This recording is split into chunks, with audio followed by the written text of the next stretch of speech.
પપ્પાજી ચાલો તમે પણ ખાઈ લો, બધાએ ખાઈ લીધું, હવે ફક્ત તમે જ બાકી છો. વહુ આરતીએ તેના સસરા સાથે કહ્યું, જેઓ પોતાના રૂમમાં અંધારામાં આરામથી ખુરશી પર આંખો બંધ કરીને બેઠા હતા. વહુ મને ભૂખ નથી, તું જઈને સૂઈ જા. શ્રી શુક્લાએ તેમની એકમાત્ર વહુ આરતીને કહ્યું, જે કદાચ તેના સસરાને ખાવાનું આપવા માટે રાહ જોઈ રહી હતી. સસરાના ના પાડવા પર આરતી તે રૂમમાંથી ચાલી ગઈ. હવે થોડા દિવસોથી આ જ થઈ રહ્યું છે. શ્રી શુક્લાજીની ભૂખ તરસ બધું જ ખતમ થઈ ગયું છે. તેઓ પોતાના રૂમમાં બંધ કરતા જાય છે. જે રૂમમાં રહેવું તેમને ક્યારેય ગમતું ન હતું, આજે તે જ રૂમમાં એકલા સમય કાપી રહ્યા છે. 15 દિવસ થઈ ગયા છે કે શ્રીમતી શુક્લા આ દુનિયા છોડી ગયા.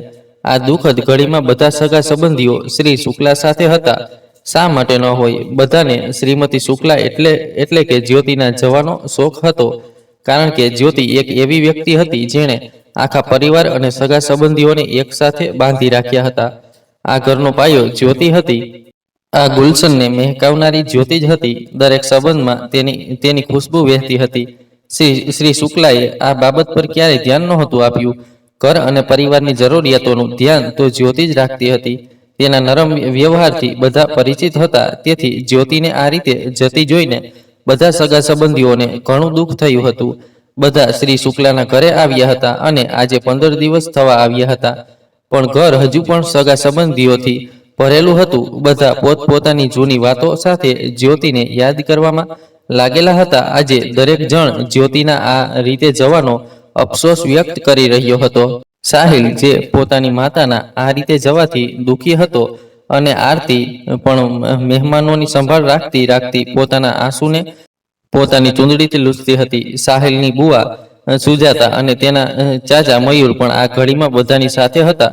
મયુર તો પોતાની ભાભીમાના મૃત્યુના સમાચાર સાંભળીને વિદેશથી તરત જ આવી ગયો હતો. આટલા વર્ષો પછી પણ આજે ઘરના એક ખૂણામાં તેને પોતાની ભાભીમાં દેખાતી હતી. પણ ફક્ત યાદોમાં. જ્યોતિનું અચાનક આ રીતે જવું બધાને અખરી રહ્યું હતું. બધાની પાસે જ્યોતિની પ્યારી યાદો હતી. જ્યોતિનું આ રીતે જવું બધાને ખટકી રહ્યું હતું, કારણ કે હજુ તેની ઉંમર જવાની નહોતી. 50ની આસપાસ તો હતી, પણ આ રીતે જતી રહેશે એવું કોઈએ વિચાર્યું નહોતું. તે હજુ પણ જોવામાં હટ્ટી-કટ્ટી હતી. તેની ઊંચાઈ અને ફિગર હજુ પણ બધાની નજરમાં હતું. તેને જોઈને કોઈ અંદાજો ન લગાવી શકે કે તે 50 વર્ષની હતી. ઉંમરની સાથે તેનો શાલીન ચહેરો, જેમાં ક્યાંક કોઈ ચૂંટી નહોતી. તે હંમેશા ચૂંદડી માથે રાખતી. પુત્ર વધુ પોતરી અને શુક્લાજી સાથે તેનું સુખી દાંપત્ય જીવન ચાલી રહ્યું હતું. હા, થોડા દિવસોથી તેને છાતીમાં દુખાવો થતો હતો, પણ આ દુખાવો તેને ખતમ કરી નાખશે એવી કલ્પના કોઈએ નહોતી કરી. આજે જ્યોતિના જવા પછી શ્રી શુક્લા જ્યોતિ માટે તડપી રહ્યા હતા. તેમણે ઘણું બધું વિચારી રાખ્યું હતું કે હવે તે જ્યોતિને પ્રેમની ભેટ આપશે, જ્યોતિ સાથે ફરવા જશે, ઘૂમશે. જવાનીની કમીને હવે પૂરી કરવા માંગતા હતા, પણ નસીબે તે પહેલા જ પોતાનો રંગ બતાવી દીધો અને જ્યોતિ આ મોહ માયામાંથી વિલીન થઈ ગઈ. આરતીએ સસરાને ખાવાનું પૂછીને પોતાના રૂમમાં જતી રહી, પણ શ્રી શુક્લાની આંખોમાં નીંદર નહોતી. 15 દિવસ થવા આવ્યા, પણ હવે તેઓ બેચેન થઈ રહ્યા હતા. જ્યોતિનું અચાનક આ રીતે જવું, કદાચ તેઓ તેને સહન નહોતા કરી શકતા. હવે આ ઉંમરે જ્યોતિનો પ્રેમ તેમને થયો, પણ જ્યોતિ તેમનો સાથ છોડી ગઈ. હજુ તો થોડા વર્ષોથી તેઓ જ્યોતિની ખૂબીઓને મહેસૂસ કરી શકતા હતા. નવા પરિણીત યુગલોની જેમ આ ઉંમરે જ્યોતિની આગળ પાછળ ફરતા હતા. તે જ્યોતિને તે પ્રેમ અને સન્માન આપવા માંગતા હતા જે જ્યોતિનો હક હતો, અને આ હક જ્યોતિએ ક્યારેય શ્રી શુક્લા પાસે માંગ્યો ન હતો. 30 વર્ષના લગ્ન જીવનમાં શ્રી શુક્લાએ તેમને ક્યારેય પ્રેમ આપ્યો ન હતો, પણ આ વૃદ્ધાવસ્થામાં જ્યારે શ્રી શુક્લા પણ થોડા ઢળવા લાગ્યા, ત્યારે છેલ્લા 1-2 વર્ષમાં તેઓ જ્યોતિને મનોમન ચાહવા લાગ્યા હતા. જે જ્યોતિમાં તેમણે ફક્ત ખામીઓ જોઈ હતી, તે જ આંખો હવે જ્યોતિની ખૂબીઓ શોધવા લાગી હતી. પણ આ વૃદ્ધાવસ્થામાં પણ તેમની હિંમત ન થઈ કે તેઓ જ્યોતિને આ વાત કહી શકે. શ્રી શુક્લા માટે જ્યોતિની સામે પ્રેમની વાતો કરવી મુશ્કેલ હતી. એવું ન હતું કે તેઓ ડરપોક હતા. જો જ્યોતિની જગ્યાએ કોઈ બીજું હોત તો કદાચ તેઓ કહી પણ દેત, પણ આ જ્યોતિ હતી. તેના સાદા નક્ષ અને સાવડા રંગવાળી જ્યોતિ જે કંઈ પણ કરે કે પહેરે શ્રી શુક્લાની આંખોમાં નહોતી બેસતી.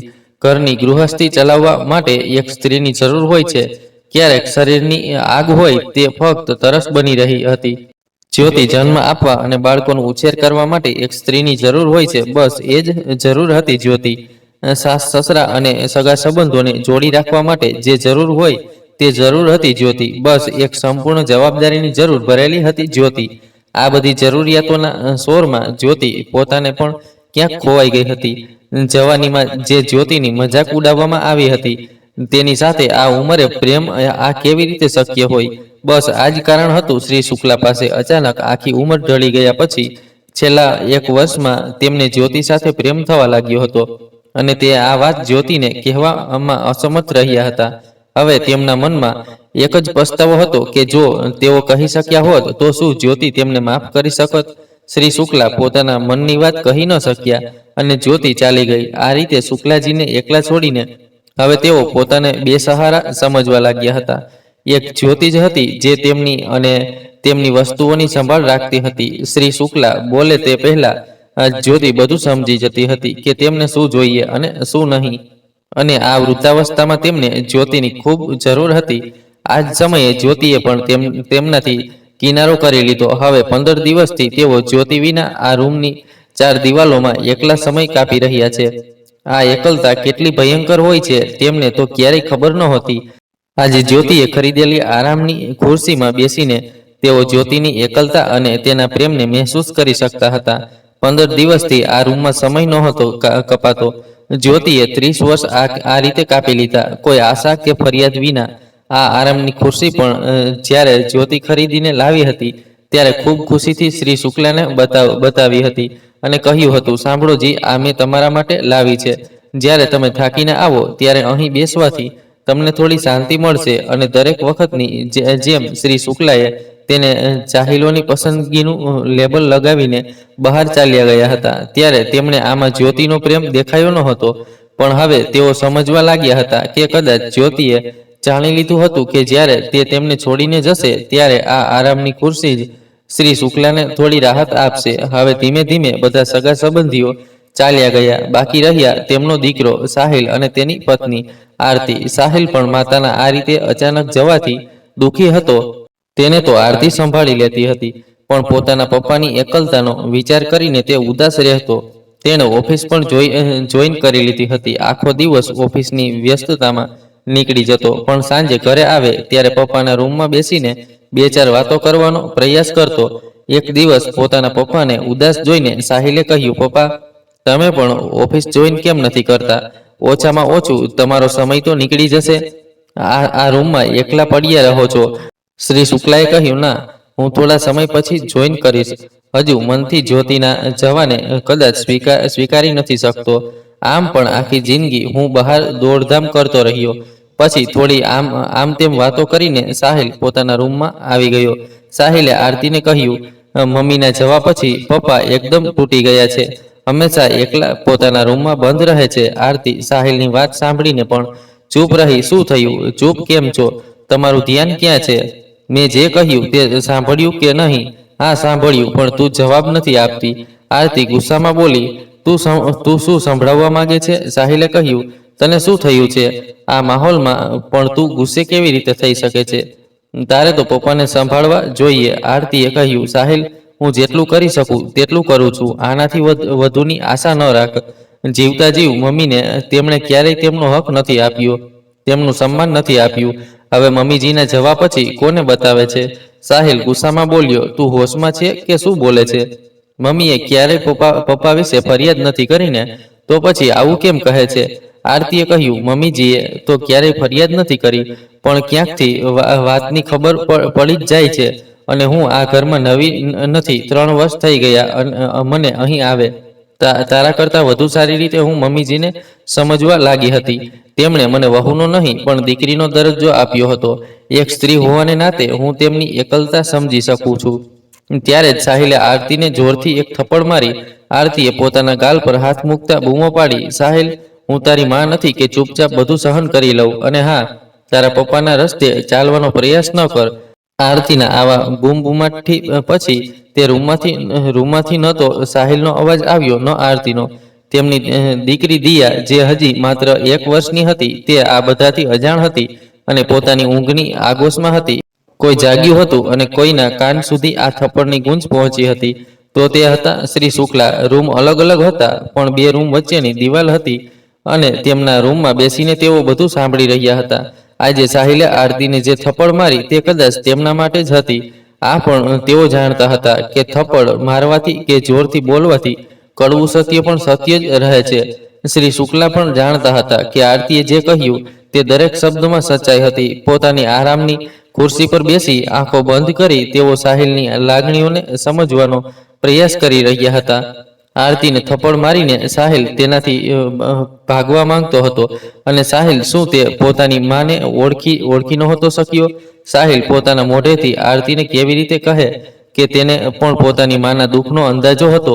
કેટલી વાર તેણે પણ જોયું હતું કે તેના પપ્પાના બચાવમાં તેને મા એ જૂઠું બોલ્યું હતું. સાહિલે જેણે બાળપણથી પોતાના મા પપ્પાને ક્યારે એક સાથે ફરતા કે ગપ્પા મારતા નહોતા જોયા. પપ્પાની કોઈ વાત પર માને હસતા નહોતી જોઈ. બંનેએ ક્યારેય તેની સામે એક સાથે બેસીને વાત પણ નહોતી કરી. તેની સ્કૂલની બધી જવાબદારીઓ તો માની જ હતી. પપ્પાએ તો ફક્ત ફી ભરીને પોતાની જવાબદારી પૂરી કરી હતી. સાહિલ બીજા બાળકોની જેમ ક્યારેય પોતાના મા પપ્પા સાથે ટૂર પર નહોતો ગયો. બાળપણમાં તેની મા પપ્પાની વ્યસ્તતાનો બહાનો બનાવી દેતી અને પોતે જ તેને નજીકમાં ક્યાંક ફેરવવા લઈ જતી. પણ યુવાની આવતા આવતા સાહિલ પણ થોડું થોડું સમજવા લાગ્યો હતો. પણ જ્યોતિએ ક્યારેય તેને પોતાના મોઢેથી કંઈ નહોતું કહ્યું. માનું મોઢું ચૂપ રહેતું, પણ આંખો વાંચવાનું તો સાહિલે પણ શીખી લીધું હતું. કેટલીય વાર તેની આ પાંપણો ભીની હતી અને મોઢે ખોટું હાસ્ય. આ બધું જોઈને પણ તેની હિંમત નહોતી થતી કે તે માને કંઈ પૂછી શકે, કારણ કે બધાની સામે માએ ખુશી ખુશીથી પોતાની જવાબદારીઓ નિભાવતી જોઈ હતી. બધા સાથે કેટલી સલીકાથી વર્તતી હતી. પપ્પાની સામે પણ માને ક્યારેય કોઈ વાતે ઝઘડતી નહોતી જોઈ. પપ્પા પર ક્યારેય ગુસ્સો થતો નહોતો જોયો. તે પોતે પણ પપ્પાને કંઈ પૂછવા માંગતો હતો, પણ તેની પોતાની હિંમત નહોતી થતી કે તે પપ્પાને કંઈ પૂછી શકે. અને આજે આરતી પણ તે જ કહી રહી હતી જે તે બાળપણથી જોતો આવ્યો હતો. આરતીની દરેક વાતમાં સચ્ચાઈ હતી. આ તે પણ જાણતો હતો. એટલે જ કદાચ તેણે આરતીને થપ્પડ મારીને તેને જૂઠું સાબિત કરવા માંગ્યું હતું. પોતાના રૂમમાંથી નીકળીને તે છત પર ગયો. ઘણીવાર સુધી આકાશ તરફ જોઈ ટમટમતા તારાઓમાં તે બાળકોની જેમ પોતાની માને શોધી રહ્યો હતો. પોતાની માના હક માટે ક્યારેય ન બોલી શકવાની પોતાની આ કાયરતા પર આજે તેને શરમ અનુભવાતી હતી. પપ્પાની સામે તો તેનું મોઢું ક્યારેય નહોતું ચાલ્યું, પણ જ્યારથી તે માને સમજવા લાગ્યો તેનો નિરંતર પ્રયાસ એ જ રહેતો કે કેવી રીતે તે પોતાની માને ખુશ રાખી શકે. આ માટે તે હંમેશા પ્રયાસ કરતો રહેતો. આજે આરતીની હિંમત હતી જેણે તેની માને સમજી અને તેના માટે બે શબ્દ બોલી શકી. નહીં તો આ ઘરમાં આજ સુધી કોઈએ પણ પપ્પાનો જવાબ આપ્યો નહોતો. માના જીવતે જી આરતીએ પણ તેને પોતાની માનું જ સન્માન આપ્યું હતું. આરતીની નાની નાની વાતોનું ધ્યાન જ્યોતિ પોતે જ પણ રાખતી હતી અને સાહિલને પણ હંમેશા કહેતી, આરતીની આંખોમાં ક્યારેય આંસુ ન આવવા દે. એક દીકરી જ્યારે લગ્ન કરીને આવે છે ત્યારે પોતાનું બધું માયકે છોડીને આવે છે. પ્રેમ અને વિશ્વાસ સાથે નવા પરિવારમાં તેના જીવનની બીજી શરૂઆત થાય છે. તારા માટે જ તે આ નવા પરિવાર સાથે જોડાય છે. તારા માટે જ આ નવા પરિવારના સુખ દુઃખ સાથે જોડાય છે. આ બધાથી જોડાયા પછી પણ તેના પોતાના કેટલાક નવા સપના તેની આંખોમાં હોય છે. તેનું ધ્યાન રાખવું એ હવે તારી જવાબદારી છે. દુઃખ અને સુખ બંને સમયે એકબીજાને સંભાળતા ભવિષ્ય તરફ આગળ વધવું. સાહિલને પણ ખબર હતી કે માં તેને શું કહેવા માંગે છે, જે તેણે પોતે નથી મેળવ્યું તે મારામાં અને આરતીમાં જોવા માંગતી હતી. એટલે જ સાહિલ અને આરતીએ હંમેશા તે પ્રેમ અને સન્માન આપ્યું જેનો હક ફક્ત એક માનો હોય છે. થોડી વાર પછી તે નીચે આવ્યો. આરતી હજુ જાગતી હતી, કદાચ સાહિલની રાહ જોતી હતી. બંનેને પોતાની ભૂલનો અહેસાસ થયો હતો. મોઢેથી નહીં પણ આંખોથી બંનેએ પોતાની ભૂલનો અહેસાસ વ્યક્ત કર્યો હતો. 20-25 દિવસ થવા આવ્યા, પણ શુક્લાજીએ પોતાને એક રૂમ સુધી મર્યાદિત કરી રાખ્યા હતા. તેમણે તો પોતાની રજા પણ થોડા દિવસો માટે લંબાવી દીધી હતી. ખબર નહીં કેમ, પણ બહારની દુનિયાના મોહથી તેઓ પોતાને સમેટવા લાગ્યા હતા. આજે તીજનો તહેવાર હતો, પણ ઘરમાં એક સન્નાટો છવાયેલો હતો. આરતીએ ઉપવાસ તો રાખ્યો હતો, પણ વારંવાર પોતાની સાસુને યાદ કરીને તેના આંસુ નીકળી રહ્યા હતા. તીજના તહેવારમાં જ્યોતિ આરતીને નાની નાની વાતો શીખવતી હતી.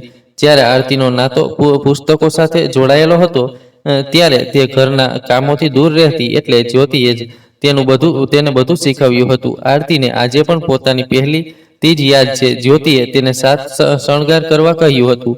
બિંદીથી લઈને પાયલ સુધી જ્યોતિએ જ તેને પહેરાવ્યું હતું. તેને આમ કરતી જોઈને આરતીએ પોતાની સાસુને પૂછ્યું, માં, આ તીજ કેમ ઉજવાય છે? છોકરીઓ આ સિંદૂર કેમ લગાવે છે? ત્યારે જ્યોતિ હસતા હસતા પોતાની આ અદામાં એક કવિતા સંભળાવતી. આ સાંભળીને આરતીએ કહ્યું, માં, તમે કેટલી સરસ કવિતા સંભળાવી. તમને કવિતા આવડે છે? જ્યોતિએ કહ્યું, અરે પાગલ, હું અને કવિતા, આ તો મેં તારા સમજાવવા માટે આમ જ બોલી દીધું. વાતને ફેરવતા જ્યોતિએ ફરી કહ્યું, આરતી, આઈનામાં જો, તું કેટલી પ્યારી લાગે છે. અને એક કાળું ટીકું તેના કાનની નીચે લગાવતા કહ્યું, બસ તું સાહિલની સામે આમ જ સજ્જજ કરીને રહેજે. તમે બંનેની જોડી બહુ સરસ છે. આ વિચારતા વિચારતા આરતીની આંખોની કોરમાંથી વહેતા આંસુએ તેના ઓશિકાને ભીનું કરી દીધું હતું. આજે આ ઘર ફક્ત જ્યોતિની યાદોથી ભરેલું હતું. જ્યોતિ પોતાના માથે સિંદૂર સજાવીને આ દુનિયાથી, આ ઘરથી હંમેશા માટે દૂર ચાલી ગઈ. આ સિંદૂરની કિંમત તેણે પોતાના કેટલાય અરમાનો અને અહેસાસોની આહુતિ આપીને ચૂકવી હતી. આજે આ જ સિંદૂર સાથે સુહાગન બનીને એટલી દૂર નીકળી ગઈ કે કોઈની પુકાર તેના કાન સુધી નહીં પહોંચે. એક દિવસ આરતી તેના સસરાના રૂમમાં આવી અને બોલી, પપ્પાજી, કેટલુંક જૂનું સામાન છે જે હું સ્ટોર રૂમમાં મૂકવા જાઉં છું, જેનું અહીં હવે કોઈ કામ નથી. શુક્લાજીએ આરતીને કોઈ જવાબ ન આપ્યો. આરતીએ અલમારીમાંથી જ્યોતિનું કેટલુંક જૂનું સામાન નીકાળવા લાગી. ત્યારે ધડામ કરતા કેટલીક વસ્તુઓ અને ડાયરી નીચે પડવાનો અવાજ આવ્યો.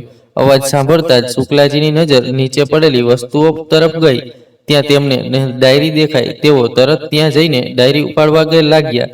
ડાયરી જોતા જ તેમને યાદ આવ્યું કે જ્યોતિને ડાયરી લખવાનો શોખ હતો. નીચે પડેલી 2 ડાયરીઓ તેમણે ઉપાડી અને અંદર જોયું તો અલમારીમાં હજુ 3-4 ડાયરીઓ પડેલી હતી, જે આરતી લઈ જવાની હતી. ત્યારે શુક્લાજીએ કહ્યું, આરતી, આ ડાયરીઓ અહીં જ છોડી દે. આટલું જ બોલી શકી હતી આરતી. પણ શુક્લાજીની આંખો જોઈને તે પોતાની પૂરી વાત ન કહી શકી અને ડાયરીઓ છોડીને બાકીનું સામાન લઈને ચાલી ગઈ. તેમણે અલમારીમાંથી બધી ડાયરીઓ લીધી અને આરામની ખુરશી પર બેસી ગયા. થોડી વાર તો તેઓ બધી ડાયરીઓને એક એક કરીને હાથ ફેરવવા લાગ્યા. જ્યોતિને તેમાં શોધવા લાગ્યા, જે તેણે જ્યોતિના જીવતા હતા ત્યારે ક્યારેય મહેસૂસ નહોતી કરી. ધીમે ધીમે જ્યારે તેમણે એક ડાયરી ખોલી તો જોઈને તેઓ અવાક થઈ ગયા કે જ્યોતિની લખાવટ આટલી સુંદર હતી. એક એક અક્ષર જાણે ટાઈપ કરેલા હોય. દરેક શબ્દ, દરેક વાક્ય એક સારમાં સજાયેલું હતું. ઘણીવાર સુધી તેઓ જ્યોતિની લખાવટ પર હાથ ફેરવતા રહ્યા, જેને તેઓ અણશિક્ષિત અને જાહિલ કહેતા હતા. તેને શબ્દો સાથે એટલો પ્રેમ હતો કે તે પોતાનું બધું તેની સાથે શેર કરતી અને ડાયરીને પોતાના હૃદય સાથે લગાવી દેતી. આરામની ખુરશી પર આંખો બંધ કરીને તેઓ તે વાતો યાદ કરવા લાગ્યા જે તેમણે જ્યોતિને ત્યારે કહી હતી, જ્યારે તેને થોડા દિવસો ડાયરી લખતી જોઈ હતી. નવપરિણીત યુગલ તરીકે બંધાયા હોવા છતાં જ્યોતિનો સાથ ફક્ત તેની ડાયરી જ આપતી હતી. ફુરસતની પળોમાં તેની સાથે વાતો કરવી જ્યોતિને ઘણું ગમતું હતું. મહેંદીવાળા હાથમાં જ્યારે પિયાનો હાથ ન હોય ત્યારે કલમ સાથે જ તેની દોસ્તી થઈ ગઈ હતી. આ બધું શ્રી શુક્લા જાણી શક્ય નહોતા. રાત્રે જ્યારે પણ ઘરે આવતા ત્યારે બધા સૂઈ ગયા હતા. ફક્ત જ્યોતિ જ જાગતી હતી પોતાની આ ડાયરી સાથે. ત્યારે શુક્લાજીને એવો અહેસાસ નહોતો કે જ્યોતિ આમાં શું લખે છે. તેમને હંમેશા લાગતું કે જ્યોતિ ઘરના કામ છોડીને આ ડાયરી સાથે પોતાનો સમય બગાડે છે. આખો દિવસ બહાર રહેનારા શુક્લાજી જ્યોતિની દિનચર્યાથી અજાણ હતા. તેઓ આ બાબતથી પણ અજાણ હતા કે જ્યોતિએ આ ઘરને એક મંદિર બનાવ્યું હતું. એક દિવસ રોજની જેમ મોડી રાત્રે જ્યોતિ પોતાના રૂમમાં ફુરસતની પળોમાં શુક્લાજીની રાહ જોતા ડાયરી લખી રહી હતી. ત્યારે શ્રી શુક્લા રાત્રે બહારથી આવતા જ જ્યોતિ તરફ જોતા બોલ્યા, તારા નસીબ વિશે વિચારું છું તો મને તારી ઈર્ષ્યા થાય છે. હંમેશા ડાયરી લઈને બેસી જાય છે અને ઘરમાં આરામ કરતા તારો દિવસ નીકળી જાય છે. એક હું છું, તમારી બધાની જવાબદારીઓની પાછળ આખો દિવસ દોડધામ કરું છું. પણ જ્યોતિએ દરેક વખતની જેમ કોઈ જવાબ ન આપ્યો. ડાયરીને એક જગ્યાએ મૂકીને તે રસોડા તરફ ચાલી ગઈ.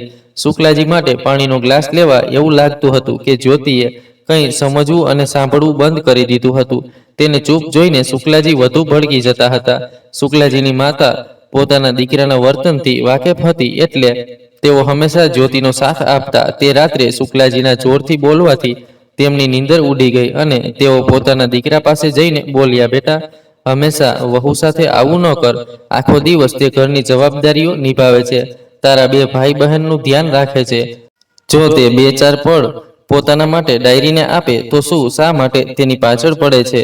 તે દિવસની ઠપકા પછી શુક્લાજીને ક્યારેય યાદ નથી કે તેમણે જ્યોતિને ડાયરી સાથે ફરીથી જોઈ હોય.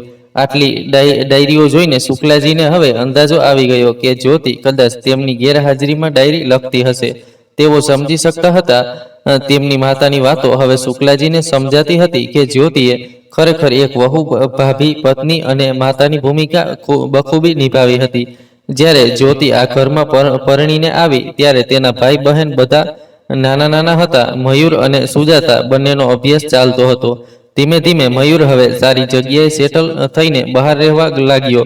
પણ એક સમય એવો હતો જ્યારે મયુરે વિદેશ જવું હતું અભ્યાસ માટે, પણ પૈસાને કારણે શુક્લાજી ના પાડતા હતા. કારણ કે ઘરની બધી જવાબદારીઓ તેમના ખભે હતી. તેમની સારી કંપનીમાં સારા પગારની નોકરી હતી. આ બધા છતાં મયુર અને સુજાતાના અભ્યાસનો ખર્ચો હતો અને સુજાતાના લગ્નની જવાબદારી પણ શુક્લાજીએ જ નિભાવવાની હતી. તે જ સમયે મયુરની જીદ હતી વિદેશ જઈને આગળનો અભ્યાસ કરવાની. શુક્લાજીના ના પાડવા પર મયુર ઉદાસ રહેવા લાગ્યો. પણ ત્યારે જ્યોતિએ જ મયુરના જુસ્સાને જોયો હતો કે તે પોતાની પુસ્તકોને કેવો પ્રેમ કરે છે અને જીવનમાં કંઈક લક્ષ્ય હાંસલ કરવાની લગન હતી. એટલે તેના સપનાઓને એક મંજિલ આપવા માટે જ્યોતિએ જ પોતાના ઘરેણાં વેચ્યા હતા અને મયુરને વિદેશ મોકલ્યો હતો અભ્યાસ માટે. મયુરે તો પોતાની ભાભીને ક્યારેય ભાભીમાં કહેવાનું શરૂ કર્યું એ શુક્લાજી ક્યારેય જાણી ન શક્યા. વિદેશ જવાના દિવસે ખુશીથી મયુરે બધાની સામે પોતાની ભાભીમાને ગોદમાં ઉઠાવીને નાચ્યો હતો. મયુરની ખુશીમાં જ્યોતિને પહેલીવાર શુક્લાજીએ ખડખડાટ હસતા જોઈ હતી. વિદેશમાં જઈને પણ મયુર રોજ ફોન પર પોતાની ભાભીમા સાથે વાતો કરતો અને જ્યારે તેને સારી નોકરી મળી અને તે ઘરે આવ્યો ત્યારે તેણે કેટલાક ઘરેણાં લાવ્યા હતા પોતાની ભાભીમા માટે, જે જ્યોતિએ તેના અભ્યાસ માટે ખર્ચ કરવા માટે વેચ્યા હતા. મયુરે કહ્યું, ભાભીમા, આ ઘરેણાં રાખી લો. જ્યોતિએ કહ્યું, ના મયુર, આ કહેવાની જરૂર નથી. આ તું તારી પાસે જ રાખ, તારી પત્નીને કામ આવશે. મયુરે ઘણી વિનંતી કરી પણ જ્યોતિએ ઘરેણાં લેવાનો ઇનકાર કર્યો. પણ તેની માતાની જીદ સામે જ્યોતિએ માનવું પડ્યું અને તે ઘરેણાં રાખી લીધા, જે પછી તેણે સુજાતાના લગ્નમાં તેને આપી દીધા. સુજાતાના લગ્નમાં પણ જ્યોતિએ ખૂબ સહજતાથી પોતાની જવાબદારી નિભાવી હતી અને સુજાતાનું લગ્ન પણ સારા ઘરમાં થઈ ગયું. મયુર અને માતા બંને સારી રીતે જાણતા હતા કે જ્યોતિને ઘરેણાં શા માટે પસંદ નથી અને હું જ સમજી ન શક્યો, પણ બધામાં મારી સામે ચૂપ જ રહેતા. શુક્લાજી વિચારતા હતા. ધીમે ધીમે માતાનો સાથ પણ છૂટી ગયો. બાબુજી તો ત્યારે જ સાથ છોડી ગયા હતા જ્યારે શુક્લાજી કોલેજમાં હતા. ધીમે ધીમે હવે બધા પોતપોતાની દુનિયામાં સેટલ થઈ ગયા. પણ જ્યોતિએ ક્યારેય પોતાની ફરિયાદ કે ઘરની જવાબદારીઓનો બોજ મારા પર નાખ્યો નહીં. શુક્લાજીને લાગતું હતું કે જ્યોતિ ઘરમાં છે તો ફક્ત આરામ જ કરે છે, પણ તેણે કેટલું બધું સહજ રીતે સાંભળી રાખ્યું હતું. માણસની સૌથી મોટી પૂંજી એ પ્રેમ અને અપનાનો સાથ. આ તો જ્યોતિ પાસે હતો અને હું બહાર શું કામ કરવા લાગ્યો?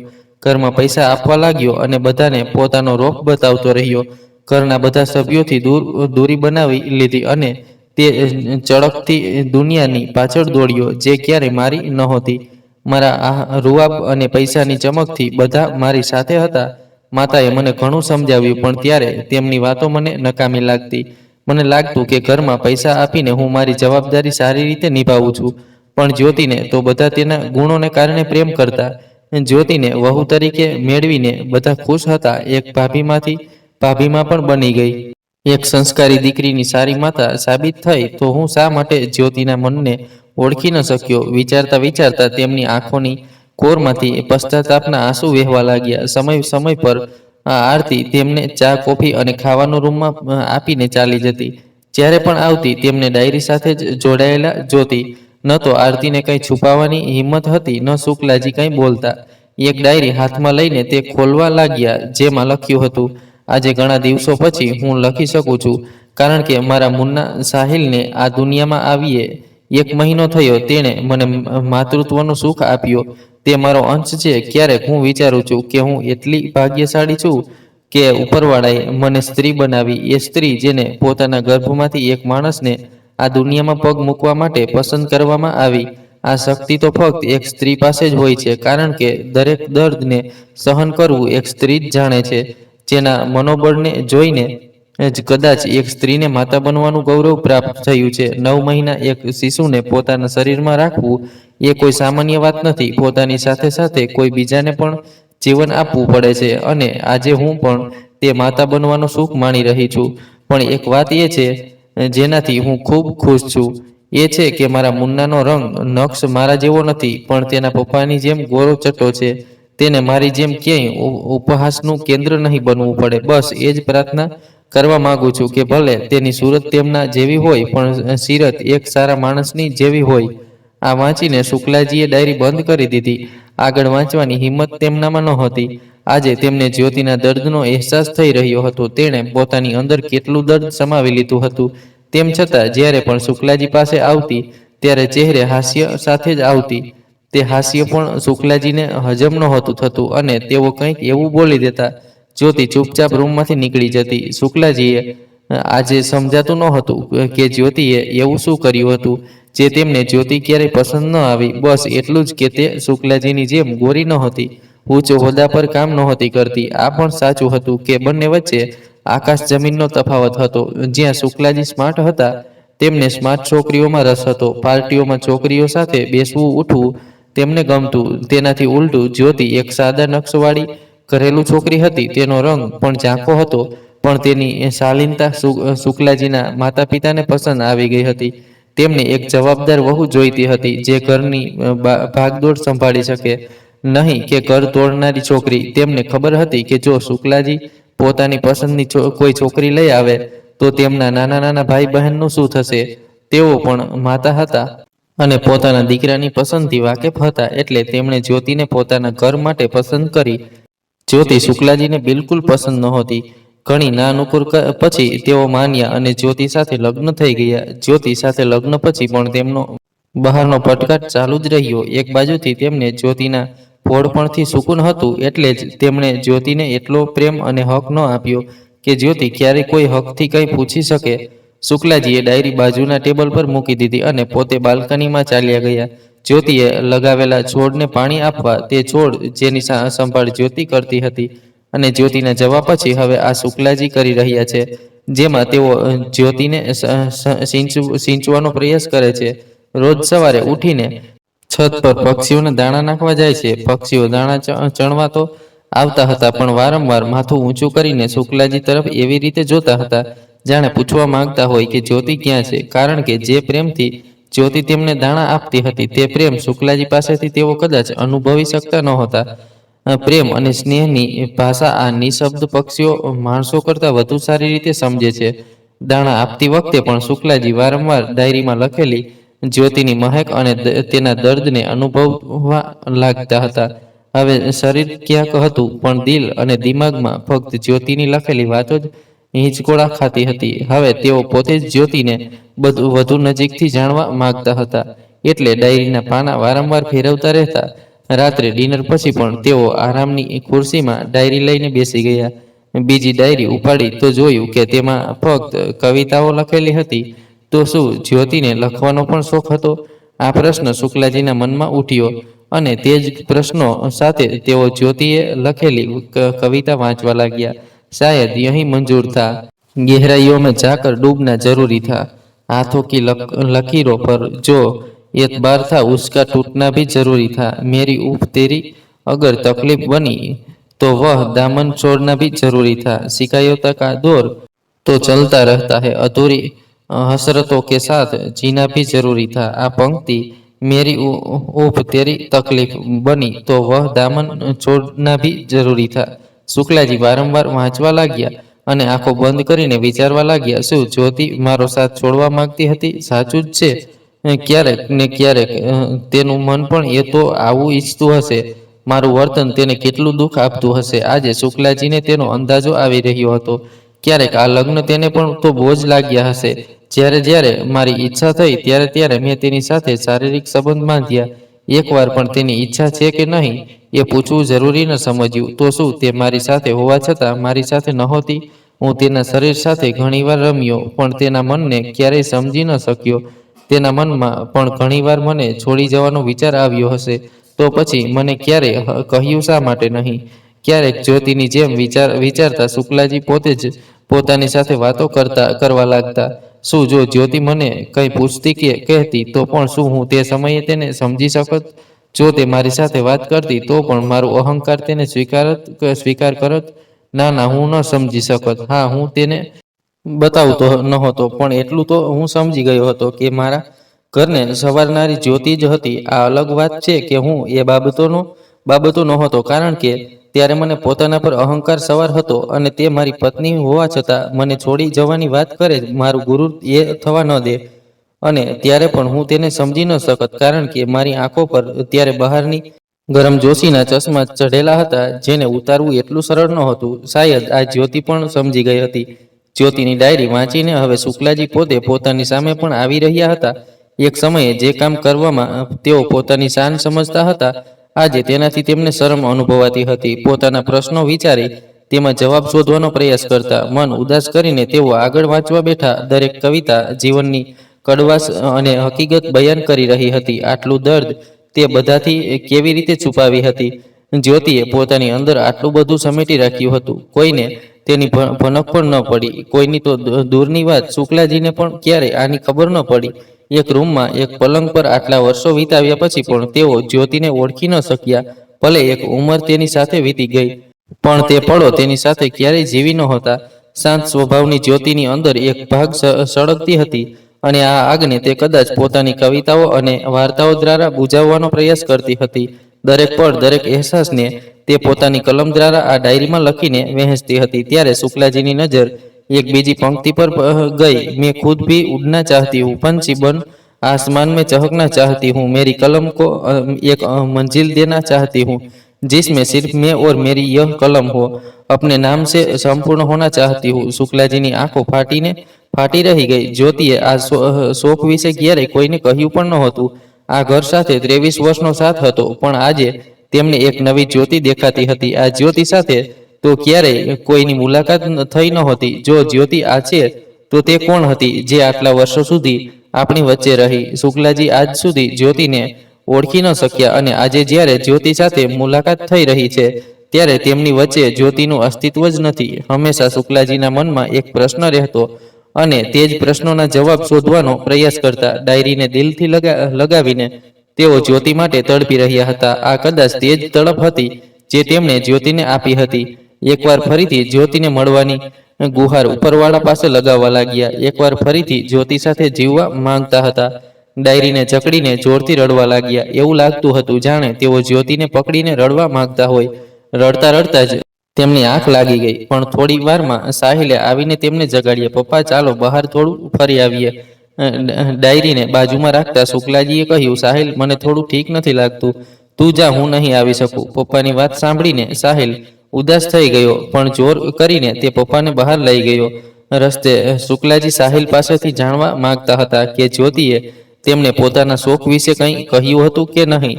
તેઓ સાહિલને પૂછવા માટે યોગ્ય સમયની રાહ જોવા લાગ્યા.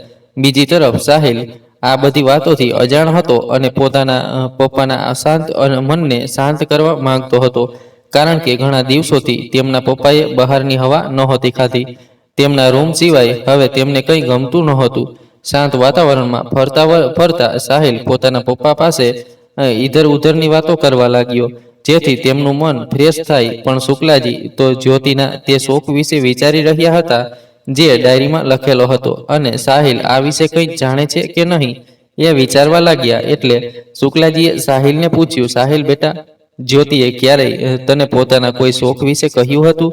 સાહિલે અસમંજસમાં પપ્પા તરફ જોઈને કહ્યું, કયો શોખ પપ્પા? સાહિલના ચહેરાના ભાવ જોઈને શુક્લાજી સમજી ગયા કે સાહિલ પણ કંઈ જાણતો નથી, અને તેઓ ચૂપ થઈ ગયા. સાહિલના જોર આપવા પર તેઓ બહાર તો આવ્યા, પણ તેમનું મન ડાયરીના પાનાની જેમ ફફડી રહ્યું હતું, જેને વાંચીને તેઓ જ્યોતિને વધુ નજીકથી જાણવા માંગતા હતા.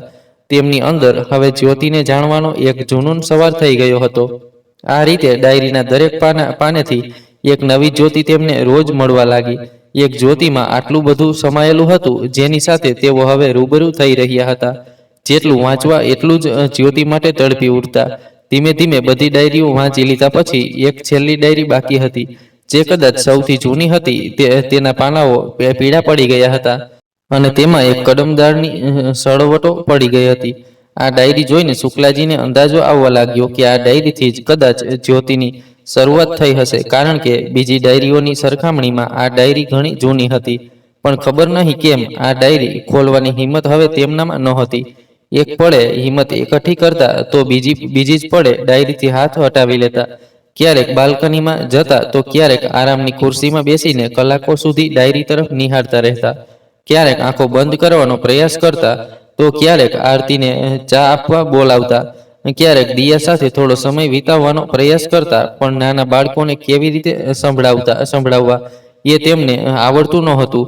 આજ કસમકસમાં 1-2 દિવસ વીતી ગયા અને અંતે તેમણે હિંમત એકઠી કરી અને ડાયરી ખોલવા લાગ્યા. ખૂબ જ સુંદર રીતે જ્યોતિએ પોતાનું નામ શુક્લાજીના નામ સાથે સજાવ્યું હતું અને સાથે તેની લગ્નની એક ફોટો પણ ગુંદરની મદદથી ચોંટાડવાનો પ્રયાસ કર્યો હતો, જે હવે પાનામાં સંપૂર્ણ રીતે ચોંટી ગઈ હતી. શુક્લાજીએ ઘણી મહેનતે તે ફોટો નીકાળ્યો. જ્યારે ફોટો જોયો તો તે ફોટો હતો જેમાં શુક્લાજી જ્યોતિને સિંદૂર લગાવતા દેખાતા હતા. શુક્લાજીએ ફોટોને હાથમાં લઈને સહેલાવવા લાગ્યા. હવે આ ફોટો નવો તો નહોતો, જગ્યાએ ડાઘ હતા અને કેટલીક જગ્યાએ તો ચિત્રમાં રંગ જ નહોતો બચ્યો. શાયદ આ ફોટો પણ આ સંબંધની નિષ્ફળતાનો અંદાજો આપી રહ્યો હતો. આ ફોટોમાં તેઓ જ્યોતિના ચહેરાને વાંચવાનો પ્રયાસ કરવા લાગ્યા. આ ચહેરો જોઈને લાગતું હતું કે તે લગ્નથી ખૂબ ખુશ હતી. આજ તે પળ હતી જેની દરેક છોકરીને રાહ હોય છે. ત્યારે ફોટોની બાજુમાં જ્યોતિના કેટલાક સપના. આ સિંદૂરે તારાથી મારી ઓળખ બનાવી છે, તારા રાહ પર મારે ચાલવું છે. આસ બનાવી છે માથે લાલ ચૂંદડીથી આ આંગણની ખુશીઓને સમેટવી છે. મહેંદીની મહેકથી હવે તને પણ મહેકાવવું છે.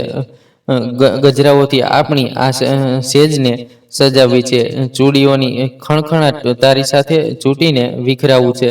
બિંદી મારી તારા નામથી ચમકે, દિલ મારું શા માટે તને જોઈને ધડકે.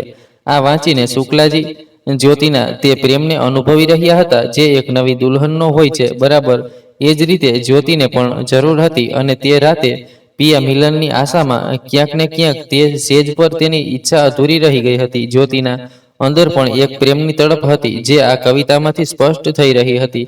તેના અંદર પણ પોતાના પતિ માટે કેટલાક સપના અને પ્રેમના બીજ ઉગી રહ્યા હતા. જ્યોતિની આ કવિતાએ તેના દિલમાં જે અરમાનો હતા, જે ઈચ્છાઓ હતી પોતાના પતિ માટે, તેને આજે શુક્લાજી અનુભવી રહ્યા હતા. સુહાગ સેજના પ્રેમની રાહ શાયદ જ્યોતિને પણ હતી. શુક્લાજી ફોટો જોઈને ભૂતકાળમાં ડૂબી ગયા. તે પળે જ્યાં તેમણે જ્યોતિને બરાબર જોઈ પણ નહોતી. લાલ જોડેમાં હતી તે દિવસે જ્યોતિ જે પોતાની સુહાગ સેજ પર મારી રાહ જોતી આજ લાગણીઓ લખી રહી હતી. શાયદ જ્યારે હું રૂમમાં પહોંચ્યો ત્યારે જ્યોતિને કંઈક લખતી જોઈ. શાયદ તે આજ લખી રહી હતી, પોતાના પતિની રાહ જોતા, પણ મારી નજર તો તેના પર ગઈ જ નહોતી.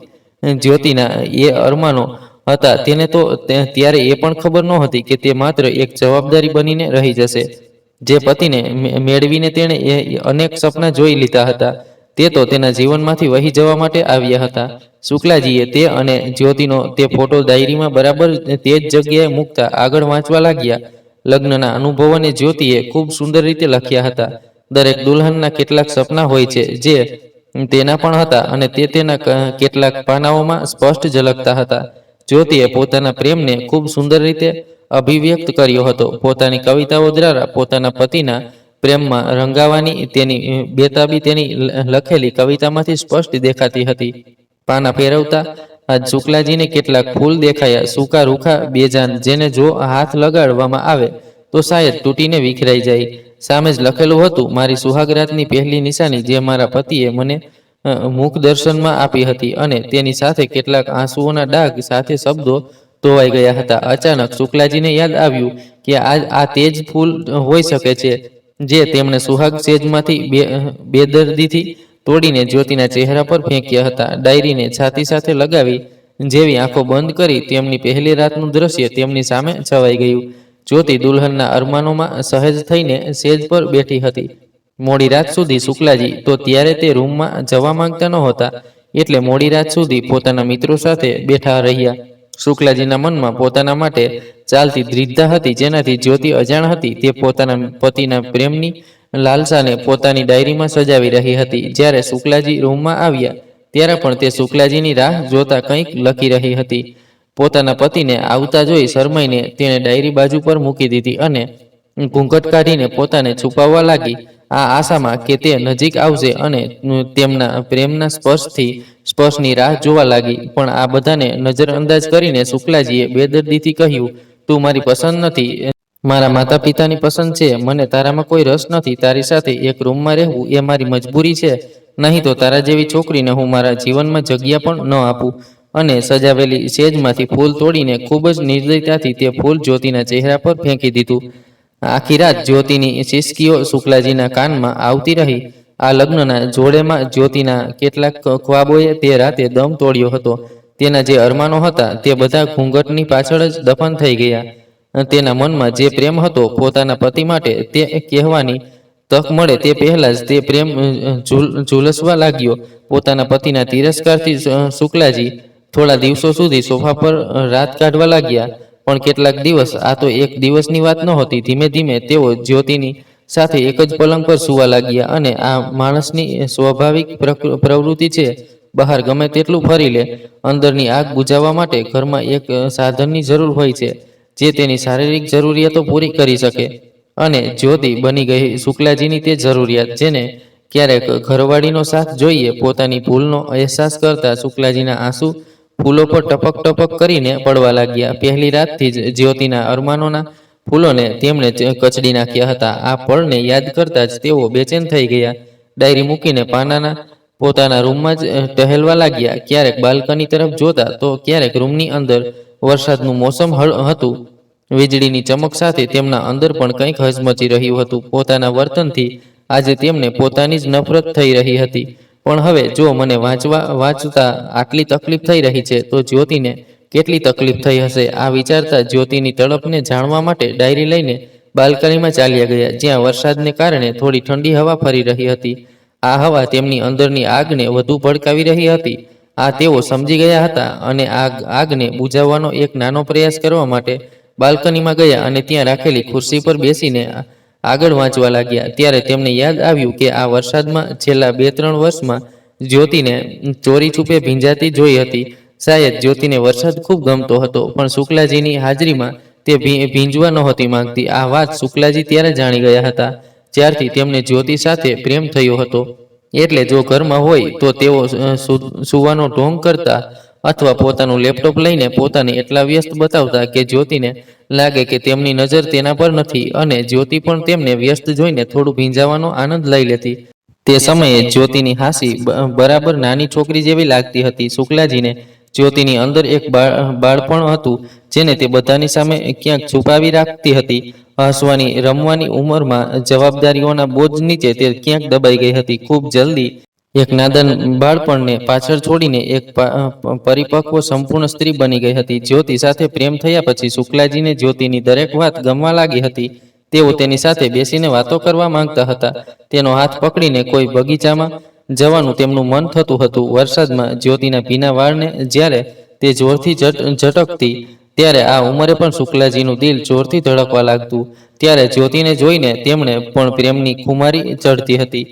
પણ જ્યોતિને કહી નહોતા શકતા. આ પ્રેમ શારીરિક જરૂરિયાતથી દૂર દિલથી જ્યોતિને ચાહવાનો હતો.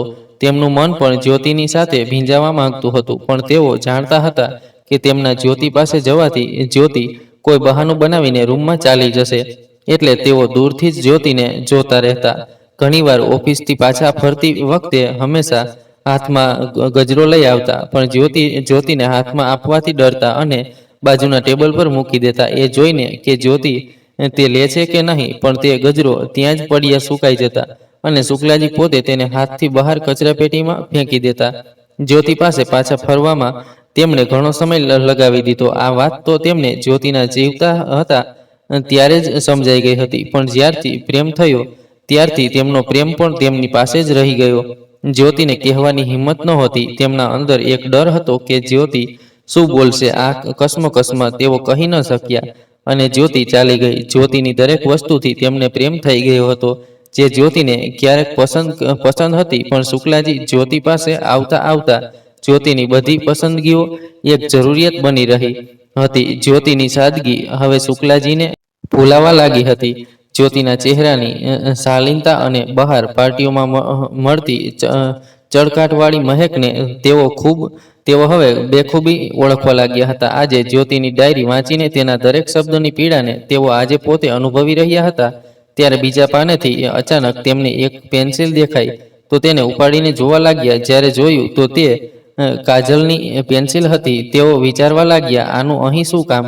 તેઓ કંઈ સમજી ન શક્યા. પણ જ્યારે શબ્દોની ગહેરાઈને સમજ્યા તો તેમને ખબર પડી કે આ કાજલ અહીં શું કરે છે. તેમને તો ખબર નહોતી કે તેઓ પોતે જ માણસના રૂપમાં એક ગંવાર જાહેલ માણસ હતા.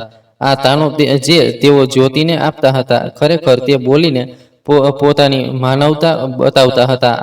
આ કાજલનું અહીં હોવું એ પણ શુક્લાજીની જ દેન હતી. જ્યોતિને કાજલ લગાવવું ખૂબ ગમતું હતું. હંમેશા તેની આંખોમાં કાજલ હતું. મિત્રો માફ કરશો, સ્ટોરીનો 2 ભાગમાં આપણે વહેંચવી પડશે કારણ કે સ્ટોરી ખૂબ જ લાંબી છે. તો આનો આગલો એપિસોડ કાલે આપણે પાર્ટ 2માં મૂકશું. તો આજના વિડીયોને લાઇક, શેર, કોમેન્ટ અને ચેનલને સબસ્ક્રાઈબ કરવાનું ભૂલશો નહીં. આભાર.